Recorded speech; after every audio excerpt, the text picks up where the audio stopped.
Oh, I'd like to welcome everyone today to our Lunch and Learn on our series as we head towards Encountering Innovation 2022.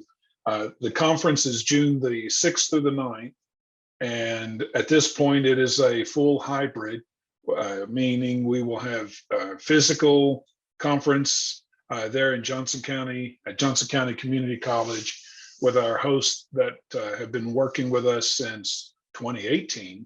And the last 2 years have been virtual. We have the virtual platform just like we did before. So Excel Event is our virtual platform. And we've got, with our federal primes that we've been talking about, the balance on the other side are the DoD Tech Scouts. So today with us, we are very fortunate to have SOCOM SBIR with us, as well as Softworks, and that combination is really good. We've listening to them from before, and then catching, sorry, COVID moment. I guess I get to call that. Catching up with Leslie Babish, and then Mikhail Khalil. A few days ago, we were, I remember the incredible work they do. And there's some stuff that they do that is very important to our small businesses. For those of you that are on today, and those that are watching this in a recording, some of the things that you told us about that are extremely important to you for cash flow purposes, and the things that are the reality of what you do, they're going to be talking about. So I think it's very good to be here today. Just wanting to let you know, contact-wise, we've still got all of our folks that are part of the program. Rick Slater, Bill, who was on and then just left, Vicky, who's still with us during the recording, myself. So we've got contact information, and if you have any questions or anything at the end, we'll be glad to cover those. With that, I'm going to stop sharing and introduce Mikhail and allow him to share his screen and begin presentation. He's going to be talking to you about the SOCOM SBIR, and he'll give you the timing and everything. So with that, Mikhail, if you'd like to, be glad to turn it over to you. All right, good afternoon. And if you can give me a minute here until I get my screen shared. And just one thing, my Zoom has been crashing since I've been on the call. And for the most part, it's because I think it's the video feed. So if that's continued to happen, I will try to, I will disable my, my video and continue on. Okay, and yeah, if, and I've got your PowerPoint or your presentation ready as well. So Mikhail, if it, Mina, sorry, if it gets to the point where it doesn't make sense, and if I was calling you the wrong name all this time, every once in a while my brain flips on me. So if you need us to run the presentation, just let us know. All right, sounds good. So yes, hi, and good afternoon. My name is Mina Khalil. I am the USSOCOM SBIR STTR Program Manager, and I'm very happy today to talk to you about the program and USSOCOM SBIR STTR process. So when I started looking at the, what should we be talking about, I said, well, maybe it's worth discussing the SBIR STTR process as a whole, maybe focusing more on the Department of Defense, and then I can go into the SOCOM flavor and discuss that with you as a whole. So if you are familiar with SBIR, STTR, then the first set of information may not be very relevant, but if you haven't heard about it, or you know very minimal, maybe this will help. All right. Quick background. There are two programs, the Small Business Innovation Research and the Small Business Technology Transfer. SBIR accounts for the majority of the funding, so STTR is a little bit less, or a lot less rather. The program was put together 40 years ago, and it accounts for over $54 billion and 179,000 awards as of 3 years ago. There are 11 government agencies.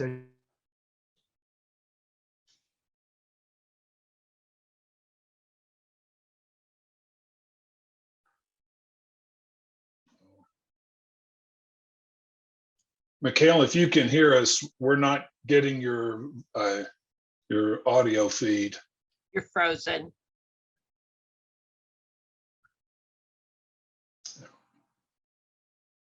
So while we're waiting for him, let's see, Vicky, can you email him the phone number? Yes. Do you have his email address? Mm-hmm. Okay, I'll see if I can get my screen share up. Hey, Alan, if I could make a recommendation, this is Leslie. I would say, I don't know if it's just his bandwidth, but maybe if folks on the call can turn their videos off and just leave the audio on while he's presenting, that might help a little bit. Okay.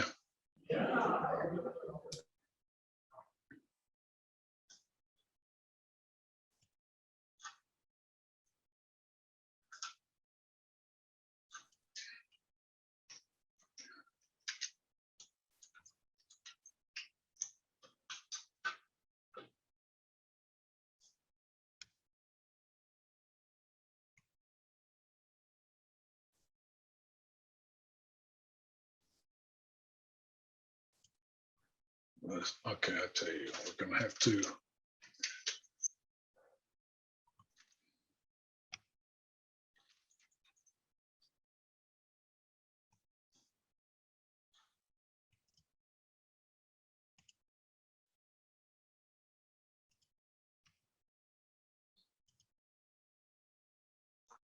Okay, can you hear me now?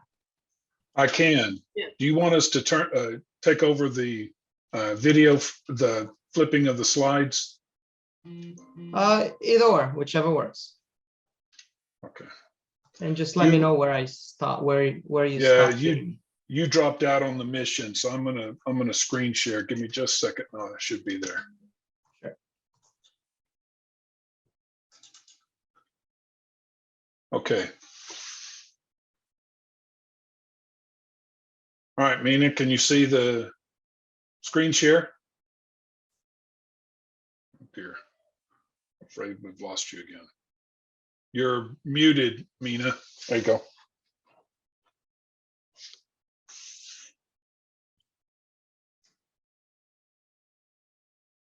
Yeah, you're still muted. Nope, just crashed again. Yeah, if I can ask, if you can please,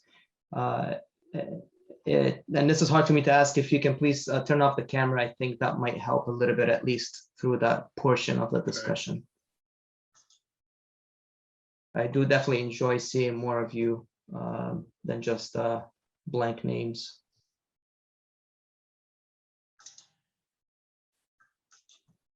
There we go. All right, so the mission, again, this is right out of the SBIR.gov, and definitely highly recommend that you go ahead and explore it, find out more about it. But in short, SBIR is for the US. It's for you, for the small business.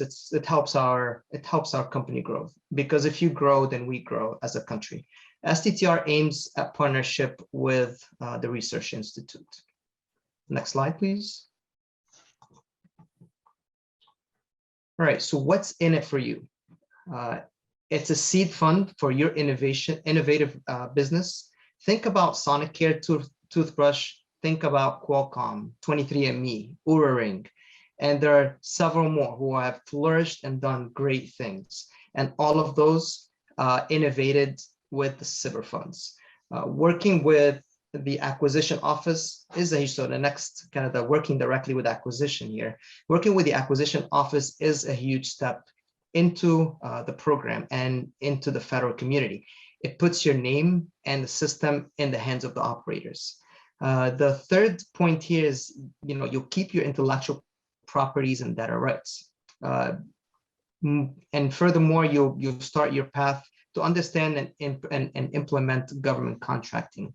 It's a major stepping stone to working with the government, and in SOCOM's case, it is for providing to the warfighters. There is a big focus on transition when we, yes, we're still on the same one. So on the focus on transition,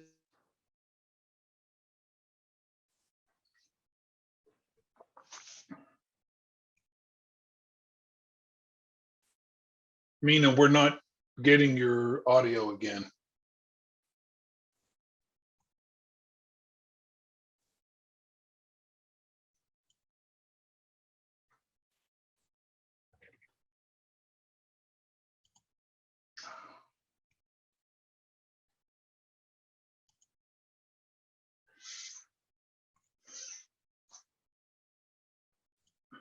Leslie, would it make sense to go ahead and move over to your presentation?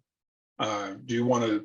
Yeah, we can do that. That's not a problem. I would just, once he hops back on, maybe send him a chat just to let him know that I'll do my presentation first and then he can hop in when I'm done. Okay. So, so I have an idea. Why don't we go with Softworks, and they can discuss while I connect my personal computer instead of using my work one. At least it will be a lot simpler when it comes to connecting instead of all the VPN bandwidth concerns. Sounds like a good idea. So, all right, I'm gonna, we can use the PowerPoint, or I can push from here. Let me see here. Okay, I've got it as a backup. I've stopped sharing, so you should, there you go. Okay. Should we get to the top? Oh goodness, it should not be on that slide. Weird. Hold on. Go ahead.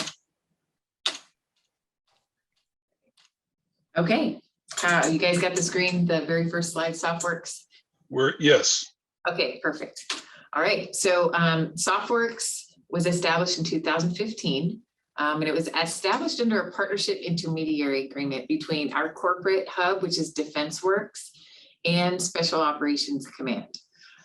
Big picture, APIA enables a lab-like function, which in this case is SOCOM Science and Technology to transition technologies, as well as identifying technologies outside of the lab and bringing them to the forefront of SOCOM's awareness. So we're a 501c3 nonprofit, and we are a neutral partner, and our goal is threefold. It's number one, to discover technologies on behalf of SOCOM and the problems they're trying to solve. And so to do that, we're looking at not only companies that traditionally do business with the Department of Defense, but non-traditionals, federally funded research and development centers, laboratories, academias, and if we're looking at maybe cyber stuff, also hackers and makers. So really trying to expand that defense industrial base and finding folks that are developing great technology, but might not have done business with the Department of Defense before. The second line of effort is really facilitate engagement. So once we find, those problem solvers, those potential solutions providers, to get them in front of SOCOM. And at that point, SOCOM would decide if this is something they would like to pursue. And if it is, then our third full goal is to accelerate developing and getting technologies into the hands of the warfighter. So APIA is actually a non-federal acquisition regulation-based acquisition tool and agreement, which enables us to use commercial contracts in the form of business-to-business and research and development agreements on behalf of SOCOM and the companies they would like to work with, which is a lot more flexible and agile in terms of getting technology developed and into the hands of the warfighter. So very quickly, there are multiple innovation hubs under DefenseWorks. They each have a different government partner. I'm not going to go into each of them right now, but I would recommend other opportunities for business to go to the DefenseWorks website and check out all the other hubs. I'm going to focus on Softworks today. So next slide. I could do that. So again, we are a neutral nonprofit platform. Again, we try and set up, I guess, for lack of a better term, coffee dates between companies and individuals with interesting technology that might be of interest to SOCOM. And again, SOCOM will kind of decide if they want to move forward with some of that. And we do a bunch of different types of events to do that, which I'll get into later. But our charter is proof of theory, proof of concept, and rapid prototyping. We will never own IP of any company that comes to work with SOCOM through Softworks. Our goal is not to own any part of a company. Again, our whole goal is to get that technology in front of SOCOM.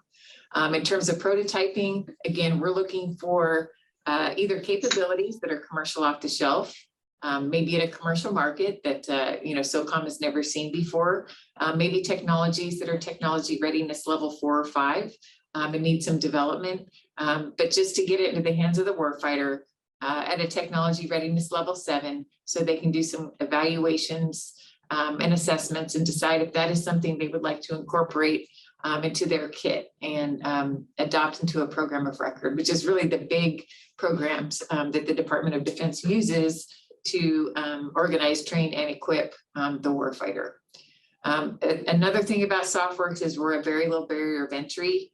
We are off base in Ybor City in Tampa. We're not located at MacDill, right? Because it's really hard to get onto a base sometimes. And then to really get into some of those facilities that have security clearances and requirements to get in. So we are off base. It's a very easy place to engage. We encourage the warfighters not to wear a uniform, and for a couple of reasons. Sometimes it could be intimidating if you've never worked with Department of Defense before. And second, we really want to improve the flow of communication. Sometimes when people are wearing rank, similar to a structure in a corporate company, some views tend not to get heard. And while some people gravitate to the more senior leaders who of course have the money to approve programs, they don't necessarily use the technology on a day-to-day basis. So we want to facilitate engagement between the user and those that have the technology, so that government can really understand where the technology is, and industry, academia, and labs actually really can understand the pain points of those using the technology and what they need that technology to do. So big picture, I'm not going to go through all of these boxes, but we will get a nomination from somebody in SOCOM, and that is a problem that they're trying to solve. So we will do problem curation with them. We also want to understand what success looks like, short-term and long-term, for the end user. And then we also have to make sure they have an acquisition strategy tied to this. So our program is baseline funded throughout the year by SOCOM, so that we can do market research, facilitation, and acceleration for them all year round. They do have to bring additional funds before we actually announce an opportunity, because we want small business and industry to know that when we announce something, there's an opportunity for business behind it. We want to make sure that when you're focusing your efforts on a SOCOM problem set through Softworks, that you're not just submitting a white paper. There is opportunity for business there for whoever is down selected at the end of the day to work on the project. So we will announce opportunities. It could be a collaboration event, which is when we bring subject matter experts, industry, academia, industry and labs together with the warfighter to really collaborate and ideate on potential solutions for the problems that they're having. And then we also do assessment events when they kind of transition from that kind of discovery into more refined requirements for the technology. And then they would make down selections and do one-on-one discussions with those companies that they're really interested in talking to. So we will send out opportunities to our ecosystem, and we'll talk about how you can sign up for that later, totally free of charge, obviously. Simultaneously, when we send opportunities out to our ecosystem, we also send it out to sam.gov, which is where you would find traditional FAR-based requests for proposals. But the reason we do that, we are really trying to find, again, companies that haven't done business with DoD before and have great technologies. And we want to find the best technology out there, no matter where it resides.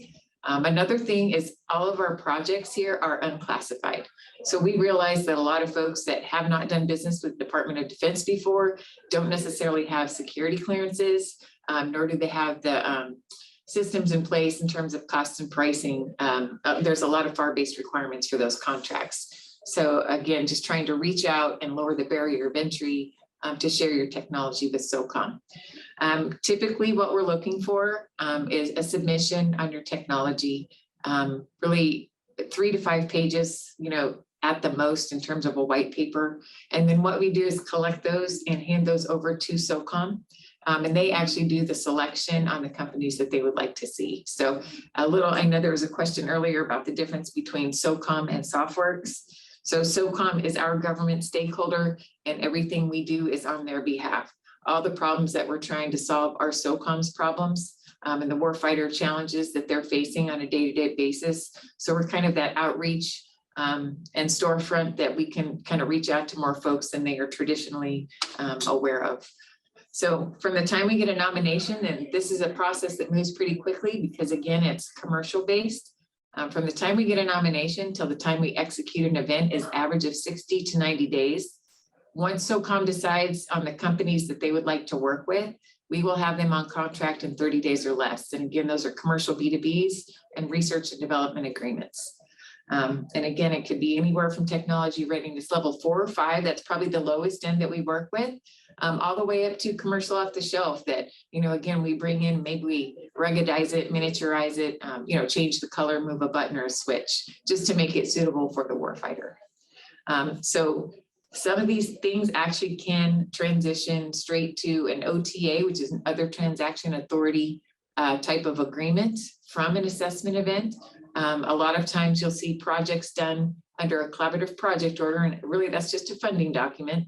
And then the technology is developed, and then it would transition to an OTA or FAR-based contract, which is really when you're looking at the mass production part of it.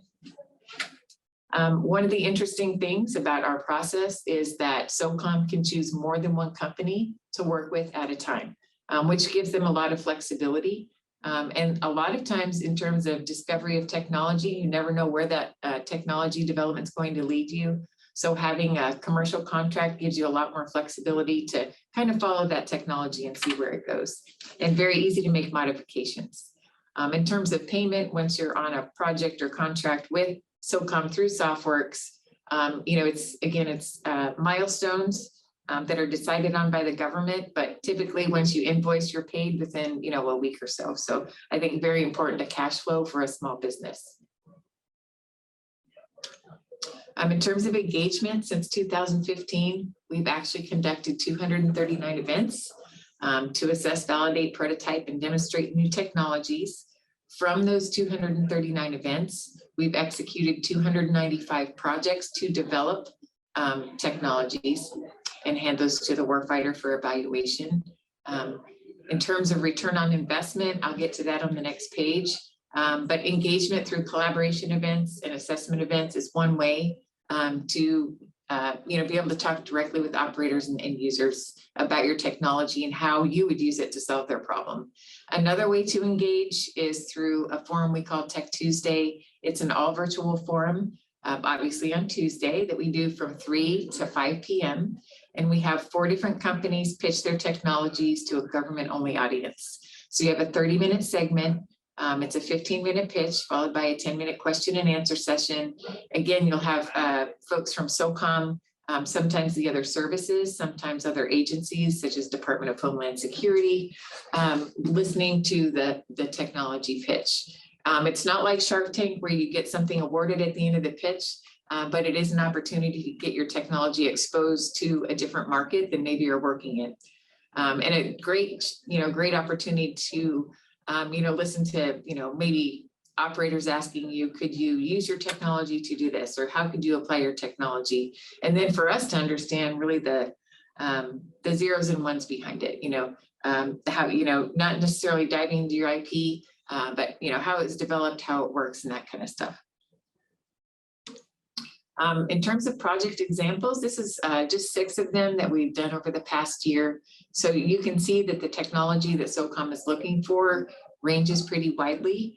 And we also, we can actually help here in terms of manufacturing and prototyping, which I'll get into a little more detail later. But again, sensors, communications, software, obviously, a little sub transporter, 3D printing capabilities, and really just to keep aware of everything that SOCOM is looking for. It's really to sign up for our ecosystem because you never really know what's going to come out next. In terms of upcoming events, just for awareness again on the types of projects that we're doing and events that we're holding, you can see there's a semi-autonomous precision robotic application industry demo day. It's closed out, but really what they're looking for is an autonomous capability. Say if a vehicle or something was, I call it slimed in a chemical attack, rather than sending a human out there to mitigate that risk by spraying something on it, we would be able to send a robot out there and spray it down and mitigate that risk. Optical character recognition translation, special reconnaissance. They're coming up with an assessment series. I think it's 4 different topic areas and program managers that have technologies that they're looking for. So again, just a great kind of example of some of the things that are upcoming here. In terms of impact, again, 295 projects, we've contracted $52 million through B2Bs and RDAs. In terms of results, a lot of it is knowledge transfer and validations. And really, to me, that is sharing novel technologies with the warfighter to help them make educated decisions, helping them validate their acquisition strategy and implementation strategies. Consignments are technologies that were developed or discovered through Softworks that SOCOM purchased at the end of the development, or they just needed a smaller amount to field maybe to a certain unit for a certain period of time. It just didn't rise to that very large program of record where you would program funding for it year to year throughout the life cycle of that kit. Transitions are transitions to programs of record, and this is where SOCOM is funding money for that kit or whatever that might be for 3 to 5 years out, probably at a minimum, to field to the force. And I'm going to let Mina talk to the Sbir program, but bottom line, we can actually execute about 10% of SOCOM Sbir funds through our mechanisms, and so that means through those commercial contracts. And it's been really successful. It's a pilot program, and it's the only one like it in government that can use a PIA to execute on their behalf. But because we're so focused on small businesses and expanding, the defense industrial base, we do get twice as many offers on projects. And we can get to phase 1 and phase 2 contract time very quickly, as you can see in the chart, which really leads to delivering prototypes to the warfighter, in some cases 2 years faster than normal. I talked about an advanced manufacturing capability on site. So it's here in our building in Tampa. And we can help companies that are on contract with SOCOM through Softworks to develop that prototype. So we have design capability, obviously manufacturing capability, and analysis capability as well. So anything we can do to help move the process along is what we're looking to do. And then also part of our PIA agreement is workforce development and STEM in the local area. So we do that a couple of different ways. We have a college age intern program, and it's administered by University of South Florida, but we can take students from all over the country. So happy to have some young adults from Kansas apply, especially in the summer. But it's an on-site intern program. That means they're coming into the office usually several times a week. The engineering skill sets range from mechanical engineers, chemical, physics, electrical. It really depends on the projects that we're working on, but they're typically working directly with the operators to develop capabilities. We can also support business, intern marketing, and those adults are typically working with our staff to execute the events that we hold here. But it's a great program, very hands-on. We actually just had our presentations from our interns for the spring semester yesterday and today, and they're working on some really cool capabilities. We also do school-age STEM in the local area, really, again, to create awareness for a lot of these young kids on what's in the art of the possible in terms of education and careers, and then facilitate, STEM throughout the county. So we actually just hosted a high school pitch day yesterday where we had 140 middle school kids come in and pitch their mobile apps that they developed for their telephone. So it was really neat to be able to do stuff like that. And then again, why Softworks? We use, again, flexible non-FAR business methodologies and processes, which is, again, agile and quick. It benefits the warfighter in terms of getting technologies to them quicker, and it benefits small business that have never done business with the Department of Defense before, because it allows you to get your technology in front of SOCOM. Again, easy to access and reduce barriers to entry. Very easy to engage here at Softworks with industry or during a collaboration event or an assessment event. We're always looking for subject matter experts. We're always looking for new technologies. And I would say that even if your technology just meets part of a solution, it also enables you to network with other companies that may have complementary technologies that you could combine together and submit a joint solution. So your technology doesn't have to solve the entire problem, just part. And then again, 82% of our submissions do come from our non-traditional ecosystem, which I think is very encouraging in terms of getting newer businesses and technologies to support the warfighter. And then last but not least, we are a neutral facilitator. And so we are not screening you. Again, our goal is to facilitate engagement between you and SOCOM. And then really, here's the last page, just how to get involved with Softworks. Just to be able to see the events that we have posted, and I think we've just released 3 in the last 2 weeks. All you have to do is join the ecosystem. We don't send out a newsletter. We don't send out junk mail. It's when we have an opportunity for business that you would get an email from us. If you wanted to pitch your technologies at a Tech Tuesday, there's a link right there to request to pitch. It's really filling out 10 questions. Really, what is your technology? What's the technology readiness level? Who are your competitors in the space? How is your technology differentiated, from your competitors in this space? How would you use your tech to support the warfighter? Just questions like that. And I think it's pretty simple. If you, are a subject matter expert in a certain area, we'd love to hear, what you have to say at a collaboration event. So you can, again, just apply through the events. And the same thing with your technologies. So if you have any questions, I'll stop sharing and we can pass it over to Mina if he's ready to go. Or... I am ready to go. And Okay. You can turn on your camera, you can do whatever you want. It's much better now. So definitely appreciate your patience. All right, over to you, Mina. All right. May I ask if you can share my slides, please? Give me just a second. I'll get it over there. All right. And let me know where do you want me to start from?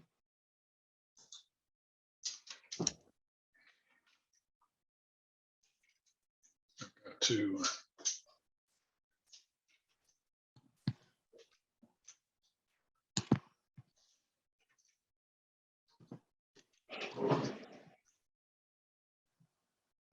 goodness, this is what happens when you got so many things open. There we go.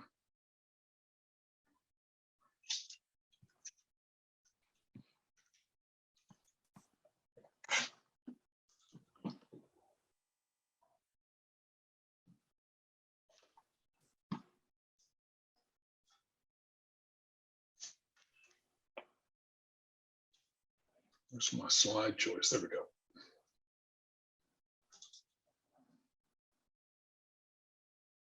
All right. Can you see the screen? There you go. So kind of quickly skimming through this, why SBIR, STTR? I mean, it's a wonderful mechanism. It shares within all of the US government. It's a seed fund for you. It can get you directly to, it's like a gateway directly to the program office, acquiring program office, to whatever technology you're innovating and designing for us. Intellectual property and data rights are retained. You have a gateway to government contracting.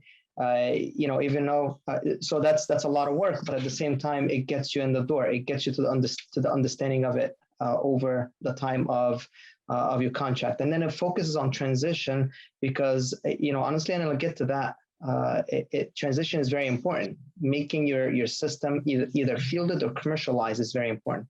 And then you're providing leading edge technology to SOCOM, to the government, etc. So next slide.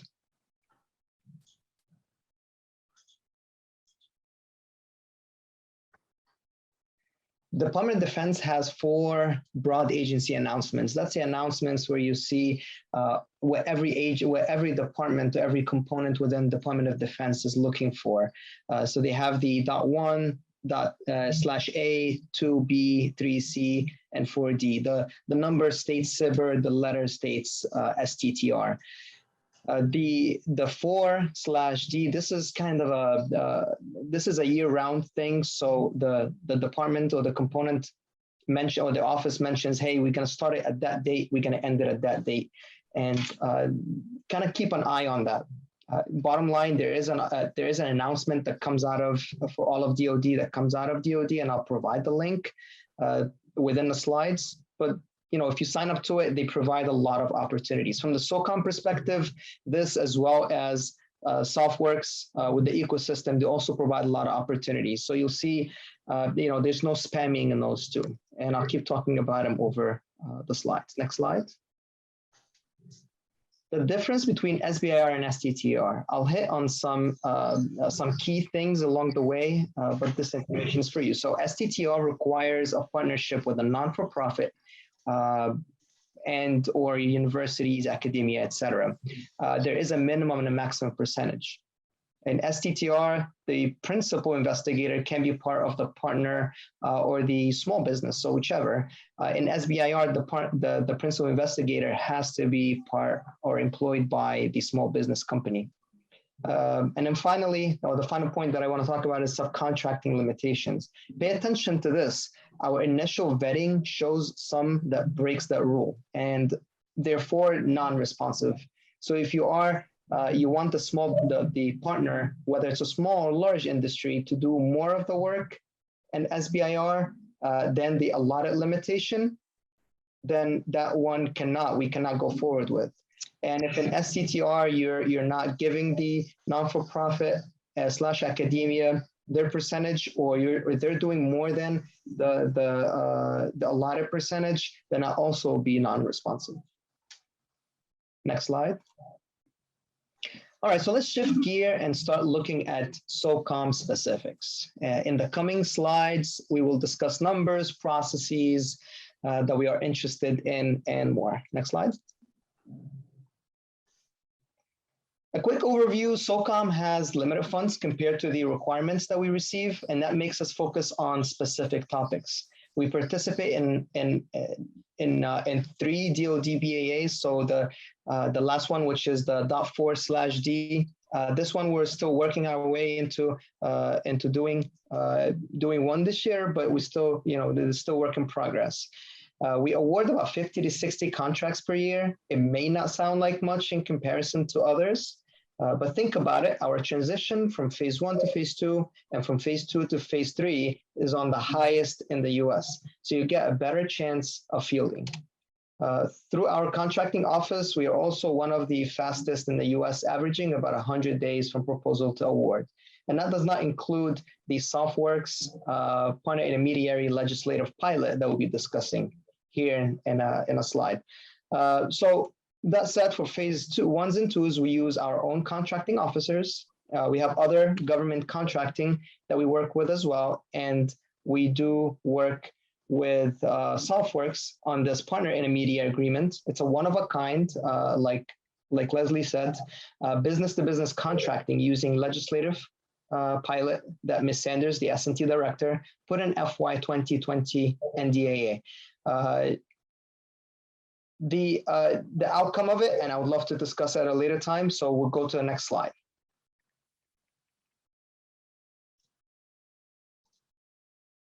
So SOCOM Sbir team, because of this legislative pilot, won the prestigious DoD Small Business Vanguard Award.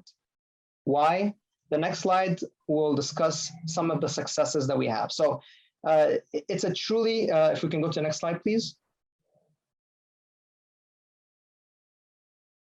This is a truly an exceptional legislative pilot that SOCOM has utilized very, very well. And so the FY 2022 now, because we got the reauthorization, section 852, titled Pilot Program for Development of Technical Enhanced Capability with Partnership Intermediaries. We call it a PIA legislative pilot for short.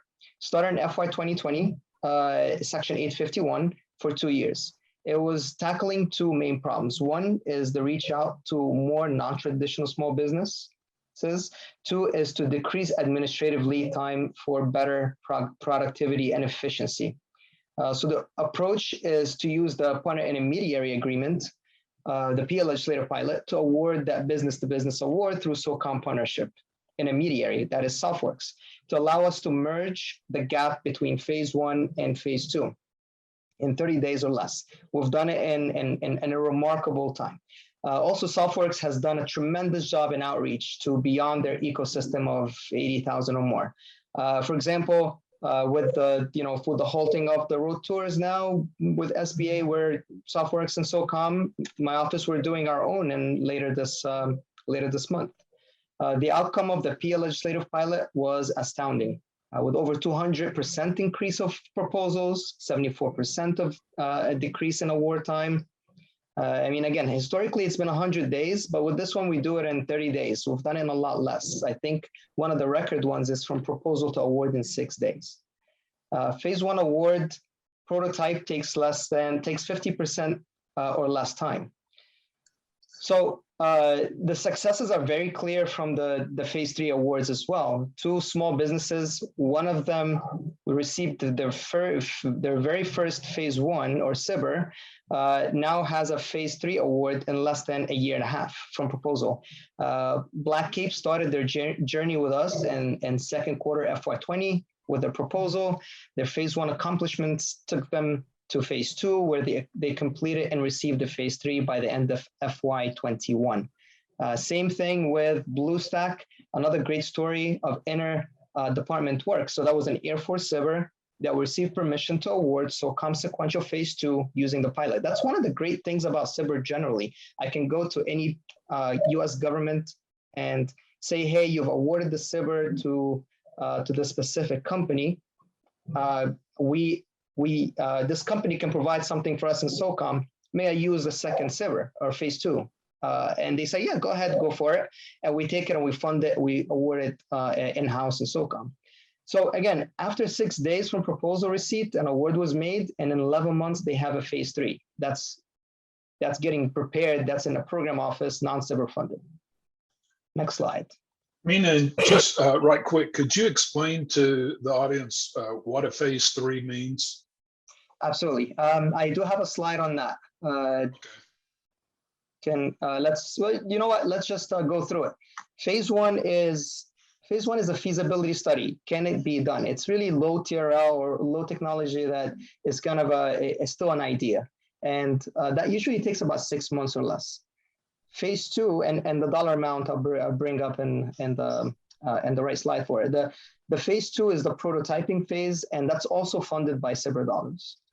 Phase 3 is the transition to the program office, and we'll talk about that. There's something called the Valley of Death, where in some agencies that's a struggle of who put the topic in and how they award it. In SOCOM, we kind of bridge that Valley of Death, because the author of the topic is the program office themselves.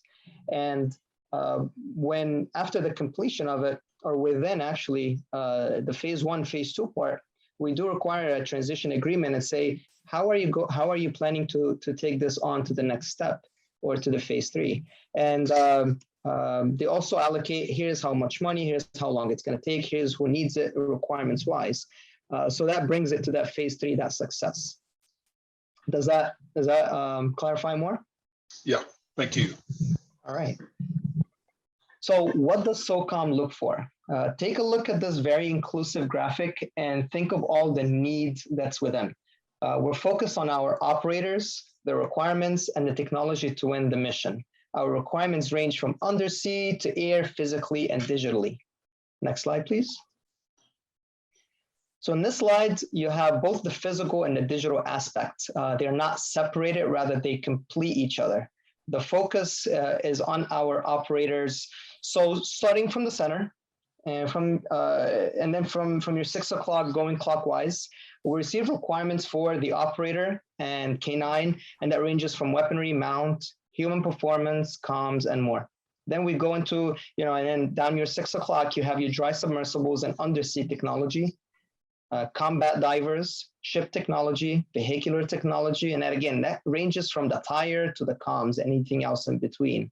Aircraft ranging from weaponry to communication, satellites for communications, leveraging commercial solutions and new technology innovation, comms, and I talk about that several times, data and the data analysis tools, AI and machine learning, mapping, simulation, and pre-planning tools, and all of that needs to be protected, and therefore cybersecurity.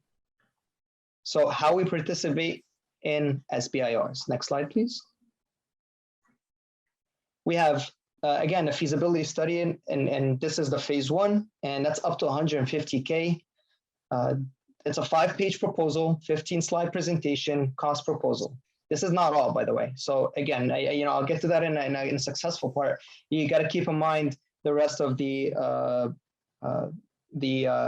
requirements. It's 6 months or less, and then from there, we down select a phase 2, which is a proof of concept for prototyping. So for phase 1, it's usually more than one award. For phase 2, it's one or more, depends on the needed technology. For phase 2, it's a follow-on from phase 1, direct to phase 2. Is about 10. It's a 10-page proposal, 15-slide presentation, feasibility study, and cost proposal. There's another avenue. So there are 3 avenues for phase 2. The first one is a direct to phase 2, which means we skipped phase 1 altogether, but that means you have to do the feasibility study within that proposal, and we make the determination up front. The second way is the follow-on to phase 1, like I explained earlier, and then out of cycle is the last one. This is leveraging the other agencies' phase 1 or phase 2. The cost of that is really dependent on the effort itself. So we do our own analysis and say, hey, this should cost between that range, and we make the determination that usually shows up in the BAA. Next slide. So about the out of cycle. More than 50% of SOCOM's phase 2 began as non-SOCOM's efforts. I do get that question a lot when it comes to out of cycles, is how do I reach SOCOM? And there are several doors to SOCOM. So the first one is follow the DoD within the BAA, for example. You follow the DoD DSIP email announcement. That website is www.DoD's SBIR STTR.mil. We do talk about Softworks a lot, and you heard the information from Softworks. SOCOM's partner intermediaries sign up to their ecosystem. They do a great job in providing opportunities in, via email and other announcements. And finally, the BAA information that's provided from SOCOM's website, it is very limited. It's more on the SOCOM website under doing business. It's more focused on here's the information you need for this current BAA. For the out of cycle, well, you complete a SBIR and you think SOCOM has a need for it. So go to SOCOM.mil under doing business again, find Engage Soft, or ESOF for short. This is a great doorway to SOCOM. You put in your information as requested, and you get an opportunity of interest or no interest, and whether they want to see a presentation, demo, etc. And then finally, SOFIC, it's coming up in about a month or so. It's once in a year, May. We hold the Special Operations Force Industry Conference. You'll hear from the acquisition executive, program executive officers, program managers, and more. In fact, SBIR will have our own booth, and we will have other agencies and other DOT components, SBIR offices presenting and coming, talking, or manning the booth as well. So if you are in town, and you're attending, it's an opportunity to come and meet face-to-face.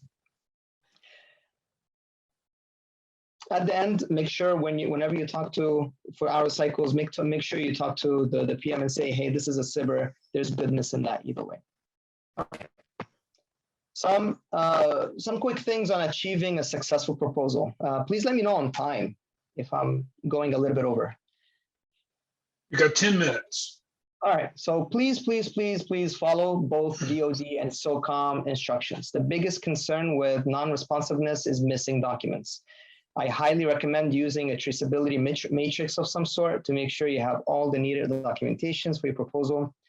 When DSEP tells you it's 100%, it doesn't mean you have all the required documents. It means you completed the process. If you're participating, I recommend starting the proposal as soon as you can. Why? Because SOCOM, for SOCOM, you will not have the cost volume template unless you start that proposal.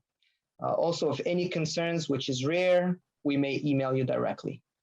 Ask questions early. When you go to the DSEP, you'll notice a Q&A thing that I took a screenshot of, and it's called CITES, and it's only caveat or information is this is public, so whatever question you ask, it will be presented to everyone. Another opportunity is for select topics, we have a virtual Q&A session that is held by Softworks. It's announced in announcements by Softworks, by DoD server, emails, announcements, and you may find it in other platforms. So it's an opportunity to hear from the topic authors themselves. And that concludes my discussion. Here for any questions.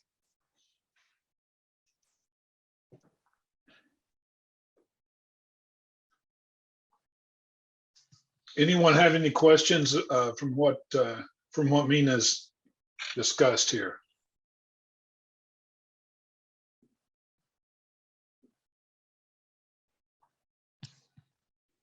Hi, Alan, may I? Sandeep here. Yes, sir. What are the fees in the phase 1, 2, and 3 that they charge? Mina, Mr. Khalil? Yes, what was the question again? What are your commission or fee structure? My commissioner structure. Yeah, Your fee structure. How much do you take out of this for them to work with you? I work for the US government. I don't take any fees, sir. This is my job, is to produce technology through SBIRs, STTRs for SOCOM. Okay, so does Softworks have a commission? Sir, we do not have a commission. Again, we are a nonprofit. And so everything we do, we're actually forward funded by SOCOM for operating costs. So we're not looking for any profit. When do we get started? I mean, it may be announced when the, I think the pre-release for Server 22.2, right? Yes. So the pre-release for Server 22.2 is coming up in about a couple of weeks here. Let me see if I can go online and get you the exact date. In the meantime, there's a question on chat from Stan. How does SOCOM find technologies they don't know are out there and the problems they may have not remedied? And how do they engage these no-need solutions? So from the Softworks perspective, we love to see transformational technologies. And one way to do that is to request to pitch your technology at a Tech Tuesday. It's one thing, sometimes we have technology focus areas where SOCOM is looking for a specific type of technology. For example, sense through the walls or tag, target, locate kinds of capabilities or cyber. But a lot of times, again, we are definitely looking for transformational tech that we can kind of put in front of the operator and maybe they can brainstorm on how to use that. So I would recommend Tech Tuesday for that.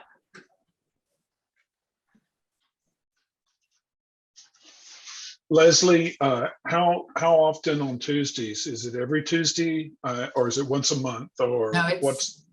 It's every Tuesday. We take off holidays, so we don't typically do it during Christmas. Take a couple of weeks off because again, we want to make sure there's a pretty big audience to listen to the pitches. So, if people are on vacation or whatever, we try not to do it during the holidays. But yeah, I would say we do it every Tuesday out of the year.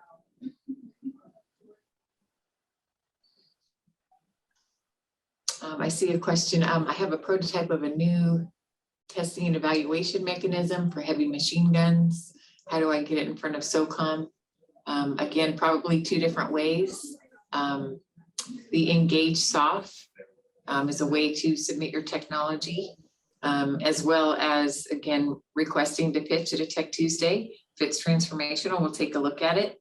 And then if there's any event in particular that relates to that at Softworks, you could submit your technology there, or if there's BAAs associated with it. Mina, did I miss anything? No, not at all. I definitely reach out. I mean, if you can come to Suffolk, obviously that's a business decision for you to make. That'll be good because you get to encounter or engage with the program executive officer and their PMs on that one. Otherwise, engage Soft and Tech Tuesdays is the best way. How much of a difference, Mina, for you and Leslie, between the Tech Tuesday or attending this conference or one like this, how much of a difference is there in the attention to the technology for the small business presenting? So for Tech Tuesday, do you mean like engagement or questions and discussion on the tech? Right. So which one's more effective for the small business? Gosh, I don't know if that might not be an easy question to ask, but for Tech Tuesday, you'll do essentially the company will do a 15-minute presentation and you'll get questions, up to 10 minutes from a government-only audience, again, ranging anywhere from how does the technology work? Can you tell me more about it? Or, ways to maybe apply the technology, that we would brainstorm or haven't thought of before. So I think it's pretty immediate, right? It's right after the presentation.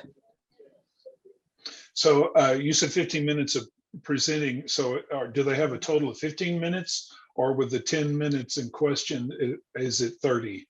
Yeah, it's a total of 30. So we do the company does a 15-minute pitch, and then we do a 10-minute Q&A, and then we have that 5 minutes to transition to the next presentation. Again, because we're concerned about IP, we want to protect it. We have different dial-ins for each company, so we don't have companies listening to other people's tech, in a sense. Okay. I do think Suffolk and Tech Tuesdays do complete each other, because Tech Tuesdays, you get the one-on-one interaction and you get to, at the time, to present. Where in Suffolk, you're listening to what SOCOM's needs are, and you get to a quick engagement. So, Tech Tuesday might follow the Suffolk engagements. Is there a chance we can get, for those that don't attend, can we get the information on that's presented at Suffolk out to the small businesses? That's actually, I think, fairly tough. NDIA actually runs Special Operations Forces Industry Conference, and I don't think they provide the briefings in it and those kinds of things until at least 3 months after the event. And I'm not sure if you had to sign up for it to get the presentations or if it's open to the public. And Mina, you might have more information on that. No, I don't. I mean, there's some things in the virtual ones that was done in the past couple of years that may have been different than what they usually do. So, but other, I don't know if they're going to share it fully or not. So a question I've got, what's the risk of a small business taking their tech and presenting it out at a Tech Tuesday? So again, we if there's any IP or proprietary information concerns, you're presenting to a government-only audience. So if it's something that you really want to keep close hold, you don't have to share the secret sauce of your technology, really just what your tech is and what you think it can do. And again, we will never share anybody's IP with another company. That's always an agreement between companies if they want to work on something together, say at a collaboration event or something. So I would say very low risk. Okay, so basically they're presenting their capability or their benefit. Once that takes place and there's interest, what kind of a timing goes from the interest to being passed on? So sometimes it just depends, right? You may have somebody reach out to you after the call. We do provide contact information on Schedule, which is our scheduling tool. There might not be a hit, there's no guarantees. We do have 2 companies right now that we're doing projects with that were discovered on Tech Tuesday. So it really just depends. We will also take the information from the briefing if the company is okay with it and share it with potential stakeholders that didn't attend. Not always, people can't always make 3 to 5 on a Tuesday to see the pitches. So, if it's a capability that would be of interest to, fixed wing or rotary wing or soft warrior, there's different program executive offices. We will take the briefings and send it to them so that they have awareness of it. And even a lot of the companies that don't get selected to pitch, we will share their information anyways with potential SOCOM stakeholders just for awareness. What's the percentage of those that you share that I don't know that this is a fair question, but just a guesstimate from those that you share forward to someone else, to another organization? What would you say the percentage of moving forward or success is? I don't have a statistic for that. And again, because sometimes, so traditionally listening to the pitches, in addition to SOCOM folks, there's sometimes a Navy rep, Marine Corps representative, somebody from Department of Homeland Security, all different agencies that we don't necessarily contact on a regular basis. We do ask the company if they get contacted afterwards to let us know, but that doesn't always happen either. So it's really kind of incumbent on the person that they reached out to or the company itself to report back to us. We don't track it officially. Okay. Leslie, can you share your contact information, please? Sure. I will put my email in the chat. Thank you. Sure.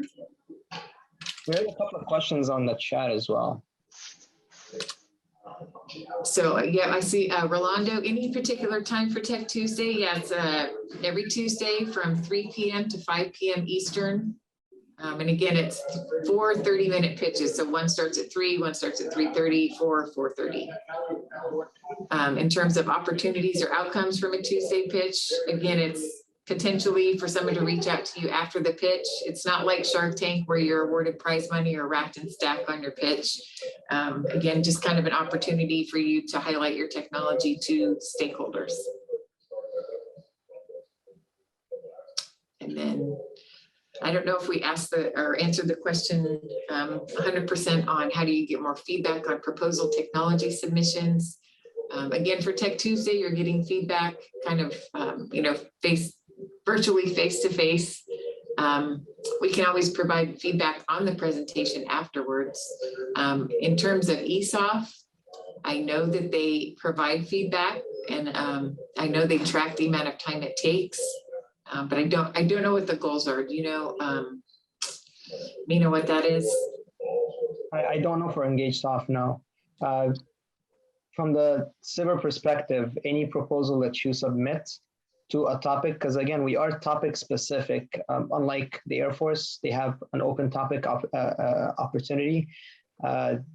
We provide, and I think we provide as SOCOM, we provide an informal feedback as part of the, once you receive a proposal. And if you're not selected, then you can say, hey, what did I do wrong? Or I need an informal feedback. I'll provide you the feedback to your proposal. Back to chat in terms, I think just in terms of time, right? So the time, usually I would say 6 to 8 weeks from the time you submit your technology, and then if it's selected to the time you present. Sometimes it's shorter, just depends. Sometimes we have technology focus areas in the queue, and we're looking for 4 different technologies that are particular to that. So, but I would say average of 6 to 8 weeks. And then from Ann, is there a Zoom link for Tech Tuesday? So if you are selected to pitch, you will be sent a Zoom link for your session. We don't just openly share Zoom links for anybody, again, because it's a government only audience. And we don't want other companies dialing in to hear other companies' pitches. So yeah, if you are selected for that, then you would be sent a link to dial in at your scheduled time. Leslie, how many people can join that link of that company? Oh, gosh. I mean, if you wanted, I don't know that there's a limit on the link because it's a Zoom link for a Tech Tuesday call, right? So each call has its own link. If there's more than one person from a company, which we actually recommend having like your engineering folks, whoever developed it, as well as your business folks at the pitch, because you'll get questions like business model or, more technology focused questions as well. So yeah, you can have more than one person from a company dial in. So based on the results, it looks we've got a poll out here, and are you interested in pursuing Softworks, SOCOM, SBIR, or other opportunities with them? And we got 12 out of 12 saying yes. So what I'd like to do is for a follow-up, I'd like to get our team, Bill, myself, and Vicky, to visit with you and Mina to show us more of a deep dive as to what a good proposal looks like and what are some of the failures. As others share with us, this will get you knocked out or we run from you type of thing. And then what I'd like to do then, since we've got the 12, we'll reach back out to them and try to do a follow-up with them and then be able to get them to do some submissions for you. Does that sound fair? Yeah, that sounds great. Great. Any other questions right quick? There's a question I think was skipped over by Stan, and he was asking about how does SOCOM find technologies they don't know is out there and the problems they may not have, not remediated, and how do they engage these no-need solutions? Did we answer that? I think that was the ESOF Tech Tuesday answer. Yeah, my recommendation, at least from the Softworks perspective, was submitting your tech via Tech Tuesday. Because again, we're looking for transformational technology, not always a specific technology area. We call those days wildcards, where we just see really cool tech and we want to get in front of the warfighter. It may not be something that they're looking for, but it may not. And again, it's, they just may not know it exists to help solve the problem. So that's one way. And yeah, ESOF is the other way. For a wider answer as well, I mean, may or may not, our acquisition executive, he holds a small business roundtable every 2 months, where he has engaged Soft PM, he has contracting, the head of contracting, and he has a small business office, and all of them sitting at the round table doing nothing for 2 hours except answering small businesses' questions. It's a good opportunity.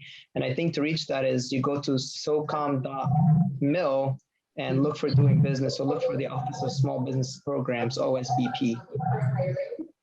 Yeah, I think they do it every Thursday, and they also set up over here every Thursday to actually engage with industry if they happen to be in Tampa, so face-to-face as well. Very good. Anyone that's still on that doesn't feel like you've got a question answered or still have a question, please let us know. Thank you for all the great questions too. This is, I think, a really good discussion.